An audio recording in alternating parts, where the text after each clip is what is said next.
Good morning. I'm going to be talking with you in this video about some of the tools and gear that I recommend you consider utilizing in your work on restoring piano. Safety is always the right place to start. I always wear gloves and I always remove my watch. You don't want this to catch or scratch your case of your piano or catch on a part and break it. You touch those hammers the wrong way, apply side pressure and they will break. So I minimize the chances of that. So rubber gloves, and I also wear safety glasses of some kind. So that's an important safety tool. This is a 3M full face double cartridge mask. I use that when I'm removing years of dust from, let's say, key sticks or other pieces of wood. I don't want to breathe in those, whatever is on there. So I think those are kind of, just some basic things. I usually put all the pieces I'm working on a little breadboard just so it provides focus. I also have a light which is extremely powerful. I'll show it to you. This is what's called a soft box. They're used in the film industry, and that provides a very powerful diffuse soft light, and I'll bring that up within a foot of the work just so that it's well illuminated. I also have a headlamp like this to provide even more light that I use half of the time.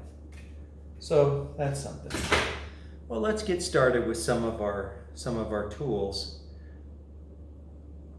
This is a very, very valuable tool for a restorer. It is a brush set available online or at discount stores for 99 cents. It has a steel brush, a brass brush, and plastic.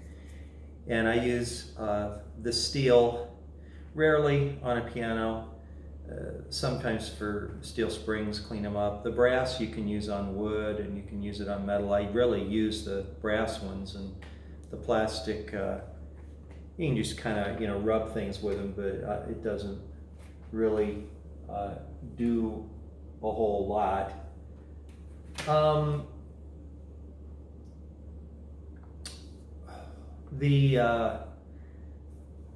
This tool is it's a tuning wrench, and you put it on the tuning pin, and that's how you move the tuning pins to tune the piano. This is a very old one, probably 60 years old, but does work well.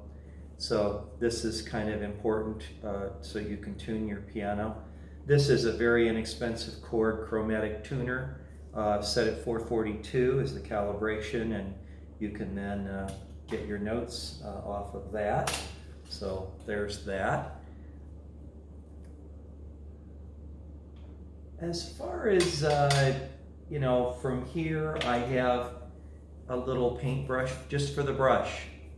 Just for the brush. Okay, so I have that. And then this is a small little metal hammer for tapping things. So you'll find some use for this.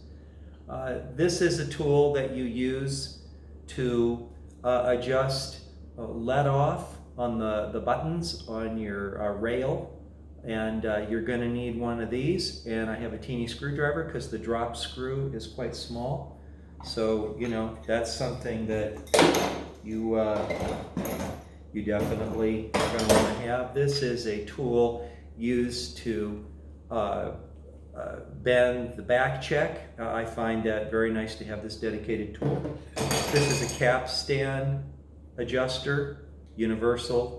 Whether it has a hole in the capstan or this is for an old 1883 and kind of made this, but that's a good tool to have. This is a tool to pull the strings and just kind of pull them out quick from a whipping. You could probably do this with other things too. As a matter of fact, I actually used to use this, and it actually did a great job. So it's the same thing, just to pull the spring so you can increase its, usually you'll be increasing its tension. So that's what this is.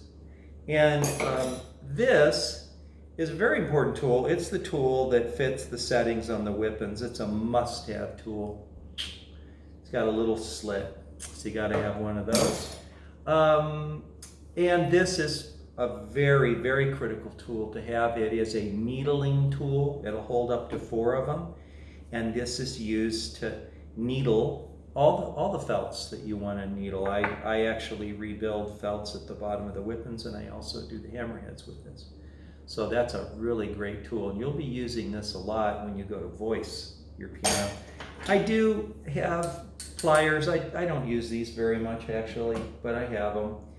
And paper towels, compounding finish that's very, very fine for getting the gook off of finishes, old finishes. This is Corey's original satin sheen, which is a polish for lacquer pianos, lacquered pianos. That's a nice tool. And this is what I use to polish metal. It's Mother's Mag and aluminum polish. Great product.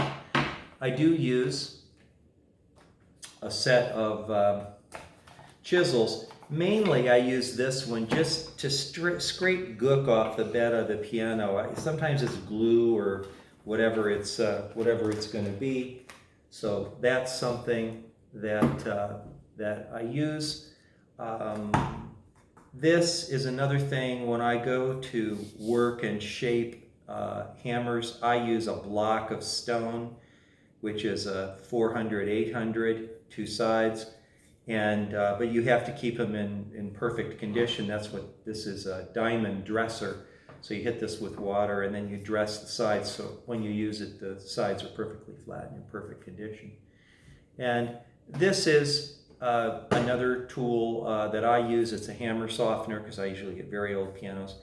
And I put a little very thin applicator there into this, and so that I can apply a very, very small amount very accurately. This is hammer softener.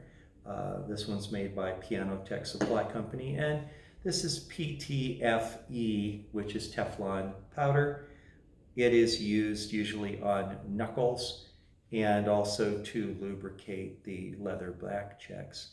The other tools that I have are more specialized, like I have a tool set to pull the hammers off of hammer shanks, which I showed in many videos, and that's a pretty eclectic tool, but certainly, nice to have.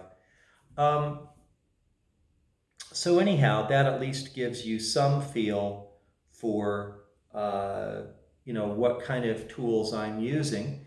And so if you hang on, and by the way, the source for tools, I bought a bunch of used tools from a store that a tech had turned in that retired or died or something, I don't know. And so I got a bunch of used tools to start, which have worked great. And then supplemented it mainly with Howard Piano Services at Steve Howard. But there's other supply houses, Schaff and others around the world that have piano parts. So I hope that this at least gives you some idea of some of the tools that you will be using. And of course, your mind is the best tool of all, and you'll be using that a lot.